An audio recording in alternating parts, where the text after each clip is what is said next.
ఐక్యరాజ్య సమితిలో ప్రధాని మోడీ మాట్లాడుతున్నారు. లైవ్ చూద్దాం. अध्यक्ष महोदय, Mr. President, गत 1.5 वर्ष से for the last 1.5 years, पूरा विश्व the world 100 has साल में been आई grappling सबसे with बड़ी the worst महामारी pandemic का it has सामना seen कर रहा in 100 years. ऐसी भयंकर महामारी में I pay tribute जीवन to गंवाने all वाले those who have lost their lives सभी लोगों in को the deadly corona मैं pandemic, श्रद्धांजलि देता हूं और and परिवारों I के साथ express my condolences संवेदनाएं व्यक्त to करता their families. अध्यक्ष महोदय, Mr. President, मैं उस देश का I प्रतिनिधित्व कर रहा represent हूं a country जिसे that mother is of democracy का proud to be Gaurav known हासिल। as the mother of democracy. लोकतंत्र की हमारी We हजारों have had वर्षों की a महान great परंपरा रही। tradition of democracy that goes back thousands of इस years. 15 अगस्त को On 15th of भारत ने August this year, अपनी आजादी के India entered 75वें the साल में प्रवेश 75th किया। year of its independence. हमारी विविधता Our diversity हमारे सशक्त लोकतंत्र is की the पहचान है। identity of our strong एक ऐसा democracy. देश It is a country जिसमें that has दर्जनों भाषाएं dozens हैं, of languages, सैकड़ों बोलियां हैं, hundreds of dialects, अलग अलग रहन सहन different खान पान। lifestyles and cuisines. ये vibrant This is democracy the का best बेहतरीन example of a उदाहरण है। vibrant democracy.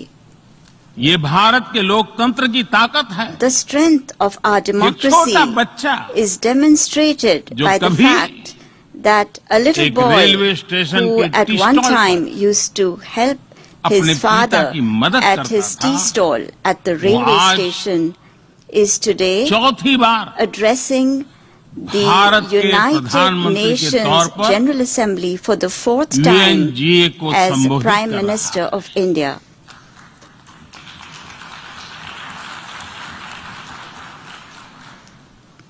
सबसे लंबे समय तक I will soon Gujarat have का spent 20 मुख्यमंत्री years serving और my फिर countrymen as the Bharat longest के serving प्रधानमंत्री Chief के Minister तौर पर of मुझे Gujarat and then Head of as Government Prime की Minister भूमिका में for the last 7 years. देशवासियों की सेवा करते हुए 20 साल हो रहे हैं और And मैं अपने I अनुभव am से कह saying रहा this to हूं, you from my own Yes. experience. Yes, democracy can deliver. democracy can deliver. Yes, Yes, democracy has democracy deliver. has delivered.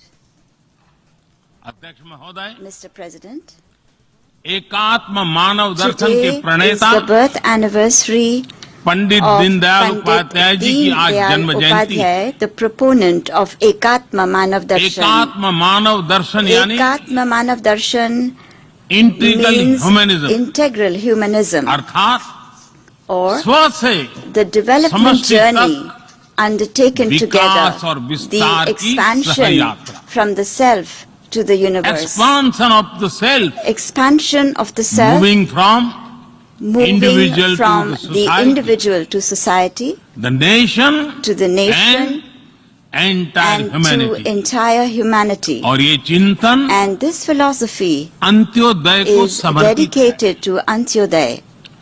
Antyodaya को आज की परिभाषा The में modern day where definition no one of is left behind कहा Antyodaya जाता है। is where no one is left इसी भावना के behind. साथ It is with this principle आज in mind that India integrated, today is moving equitable forward on the path of development की राह पर आगे integrated, बढ़ रहा है। equitable development. Vikas Our priority is सर्वसमावेशी हो, that development should be all inclusive, सर्वस्पर्शी हो, all pervasive, सर्वव्यापी हो, universal, सर्वपोषक and हो। one that nurtures all. यही हमारी प्राथमिकता है। बीते 7 वर्षों में During the last 7 years, Bharat में India has 43 brought crore over से ज्यादा लोगों को 430 million people बैंकिंग who व्यवस्था were से जोड़ा previously गया है, unbanked into जो the अब banking तक system. इससे वंचित थे। आज Today, 36 over करोड़ से अधिक ऐसे लोगों को भी 360 million people बीमा सुरक्षा who कवच मिला है earlier could जो not पहले even imagine इस बारे में this सोच was भी नहीं सकते। possible, now have insurance coverage 50 as crore से security ज्यादा लोगों को by giving over 500 मुफ्त इलाज million की people सुविधा देकर the facility of free Bharat ने treatment in hospitals. उन्हें quality India health has service से given them जोड़ा। access to quality health Bharat ने services 3 करोड़ by के घर building बनाकर 30 million बेघर, proper homes.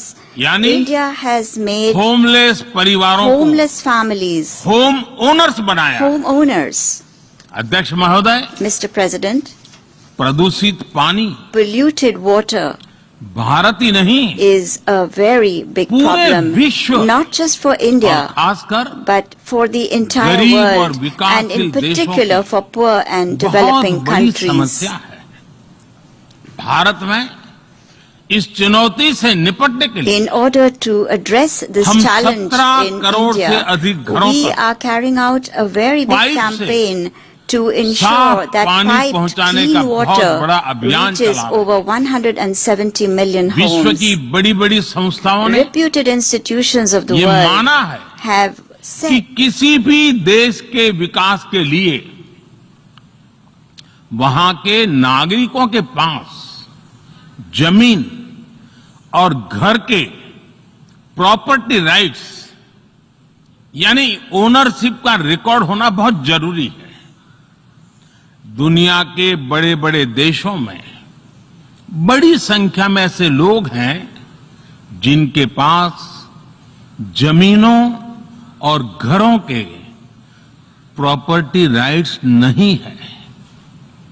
आज हम भारत के 6 लाख से अधिक गांवों में ड्रोन से मैपिंग कराकर करोड़ों लोगों को उनके घर और जमीन का डिजिटल रिकॉर्ड देने में जुटे हैं।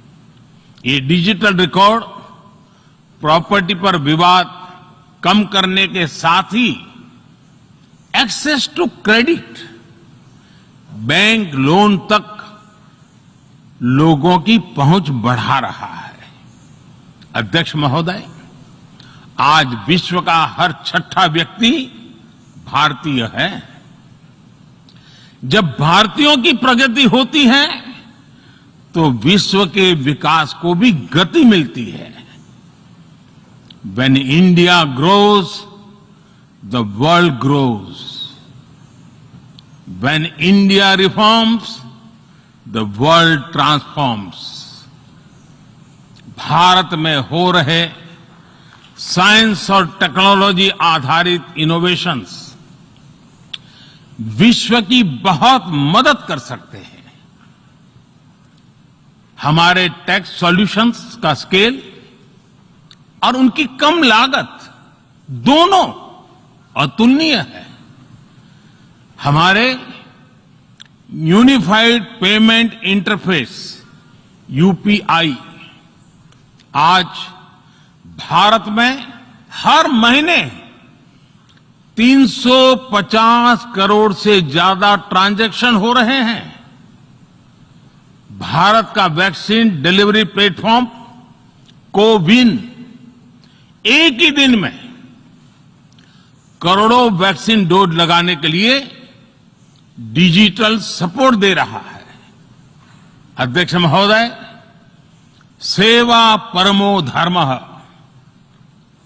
सेवा परमो धर्मः को जीने वाला भारत सीमित संसाधनों के बावजूद भी वैक्सीनेशन डेवलपमेंट और मैन्युफैक्चरिंग में जी जान से जुटा है। मैं यूएनजीए को ये जानकारी देना चाहता हूं कि भारत ने दुनिया की पहली डीएनए वैक्सीन विकसित कर ली है, जिसे 12 साल की आयु से ज्यादा के सभी लोगों को लगाया जा सकता है। एक और mRNA वैक्सीन अपने डेवलपमेंट के आखिरी चरण में है। भारत के वैज्ञानिक कोरोना की एक नेजल वैक्सीन के निर्माण में भी जुटे हैं। मानवता के प्रति अपने दायित्व को समझते हुए भारत ने एक बार फिर दुनिया के जरूरतमंदों को वैक्सीन देनी शुरू कर दी है।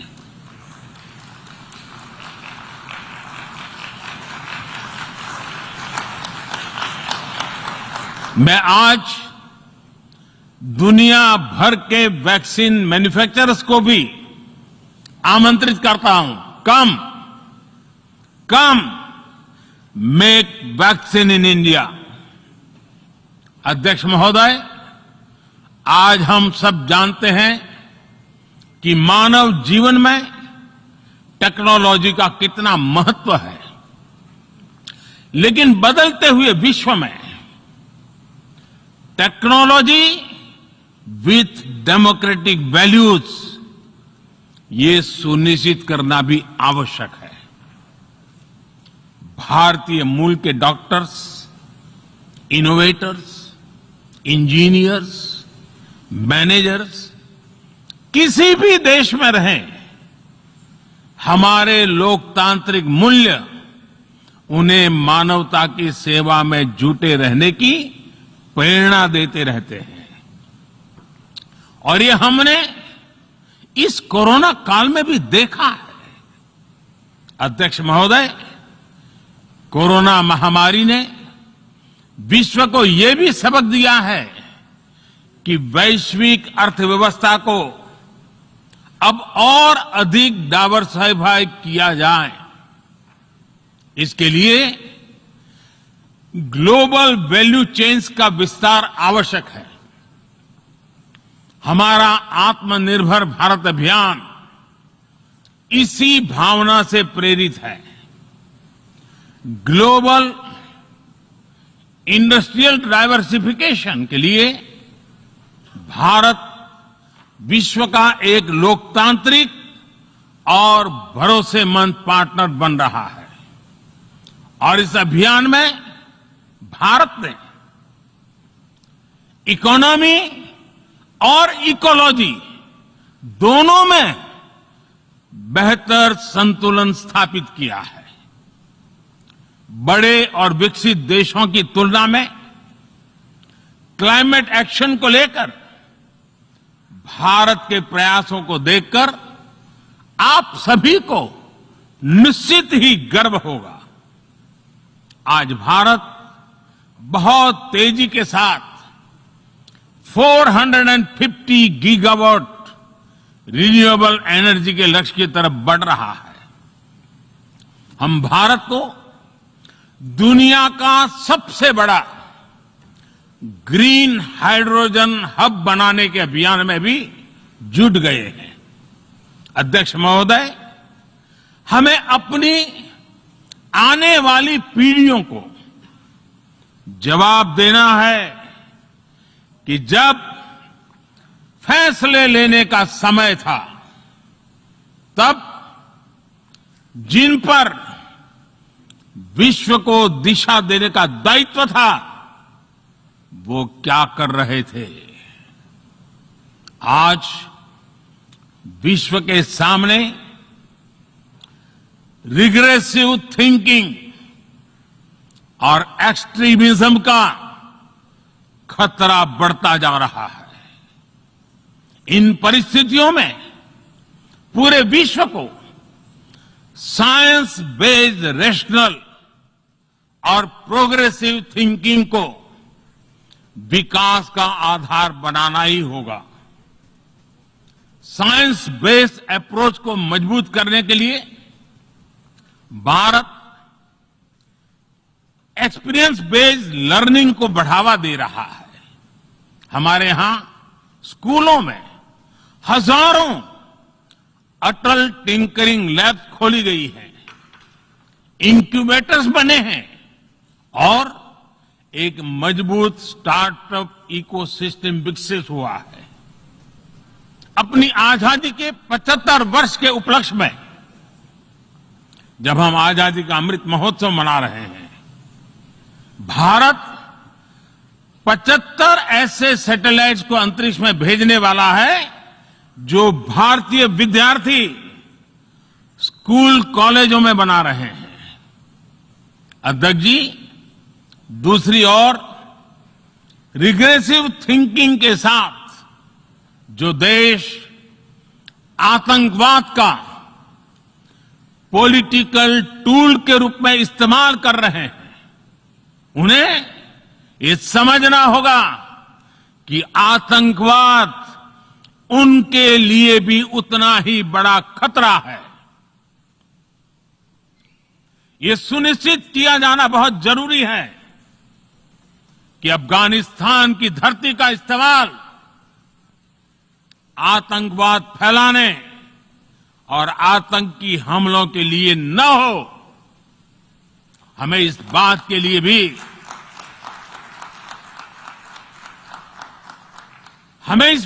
लिए भी सतर्क रहना होगा कि वहां की नाजुक स्थितियों का कोई देश अपने स्वार्थ के लिए एक टूल की तरह इस्तेमाल करने की कोशिश न करें। इस समय अफगानिस्तान की जनता को, वहां की महिलाओं और बच्चों को, वहां की माइनॉरिटीज को मदद की जरूरत है और इसमें हमें अपना दायित्व निभाना ही होगा।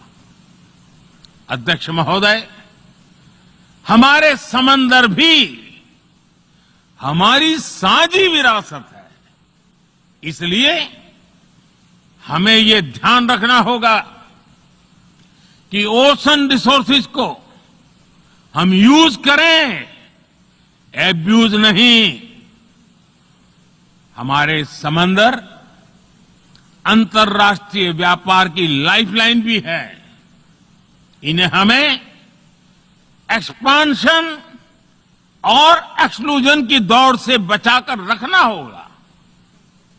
रूल बेस्ड वर्ल्ड ऑर्डर को सशक्त करने के लिए अंतर्राष्ट्रीय समुदाय को एक सुर में आवाज उठानी ही होगी।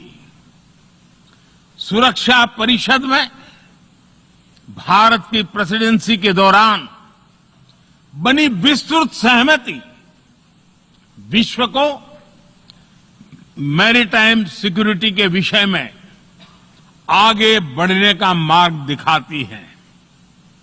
अध्यक्ष महोदय, भारत के महान कूटनीतिज्ञ आचार्य चाणक्य ने सदियों पहले कहा था, कालातिक्रमात्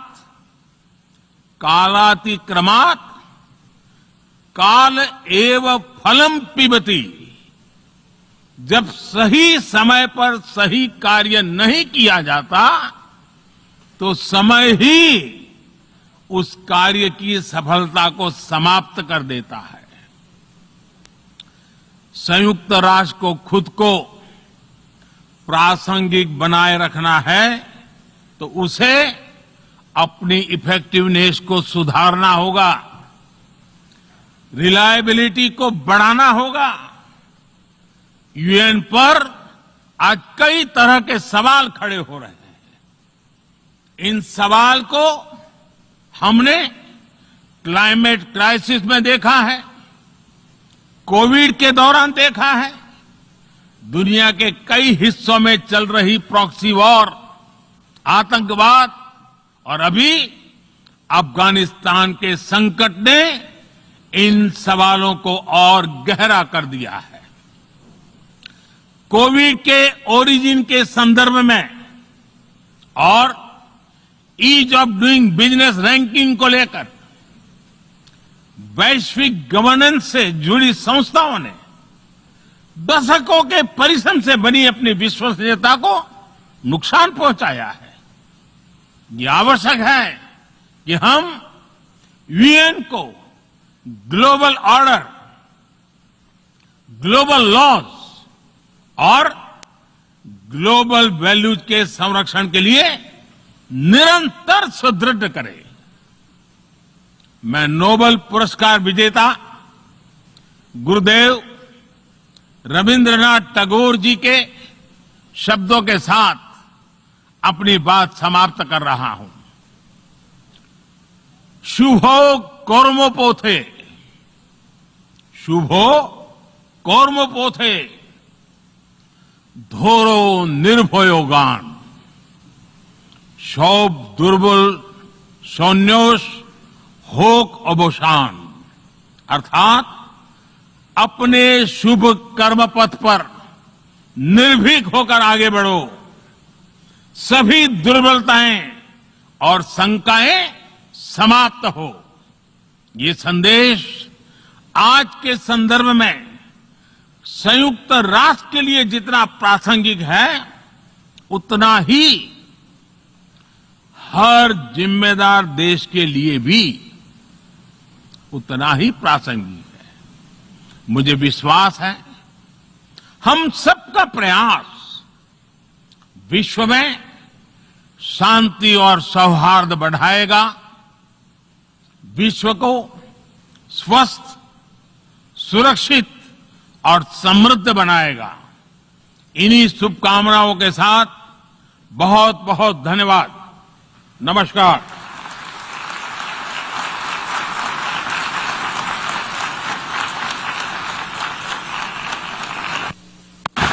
On behalf of the General Assembly, I wish to thank the Prime Minister of the Republic of India for the statement just made, and I request protocol to